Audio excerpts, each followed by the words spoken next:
During the chaos on this weekend's 90-day Fiance, happily ever after, Jenny and Sumit were on their honeymoon. The two had very loudly enjoyed the hotel amenities before heading out for some outdoor fun. Through thick and thin, the two have enjoyed a healthy sex life. But even good things have room for improvement. On episode 5, Sumit had a suggestion for Jenny, that they take Kama Sutra classes to spice things up. If the bed is a rockin, what? Last night, Jenny Slatten and Sumit Singh enjoyed their honeymoon suite at the hotel like any other newlyweds would. True, it has been nearly a decade since she deflowered him. But they still found out just how noisy that bed could get. Jenny, like so many of us, would like to spend her vacation relaxing at new locations and feeling pampered. However, Sumit has a different vacation style. He wanted to do something more adventurous. Sumit mentioned rafting. He also mentioned going on a zip line. That is, to be clear, not one of the small ones from summer camp. It took some serious convincing before Jenny was willing to take the plunge. Is it safe? Probably.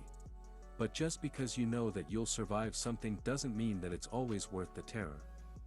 However, after a lot of psyching herself up and allowing Sumit to go first, Jenny went on the zip line. For Jenny, it ended up being thrilling enough to have been worth it. The real significance, however, was not about how she felt about it. Sumit heaped praises on her because he likes that they can sometimes do adventurous things together. We match perfectly, Sumit told Jenny after they were done with their more sporty adventure. They have a 30-year age gap and very naturally have their own interests. So of course Sumit was thrilled to see that Jenny is willing to let loose and try something new, even if it's just to humor him. Please like and subscribe to my channel, and click the bell icon to get video updates. Speaking of trying new things, he asked if she was familiar with the Kama Sutra. Jenny replied in the affirmative, though admittedly it sounded like she said Kama Sutra a couple of times. Sumit suggested that the two of them might try taking Kama Sutra yoga classes in order to broaden their sexual horizons. Many couples seek to spike up their sex lives, especially when they are just married or when they have been in a relationship for a while. For Sumit and Jenny, it's both. After nearly a decade, they are finally able to live as husband and wife.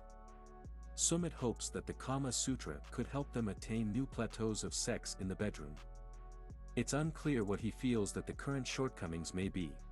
Jenny sounds pretty happy with their sex life as is. And she doesn't have any complaints about his performance. She is in her 60s, with a lot more sexual experience than Sumit has. In her estimation, she knows enough. That said, Jenny is keeping an open mind. She told Sumit that she was willing to discuss it later.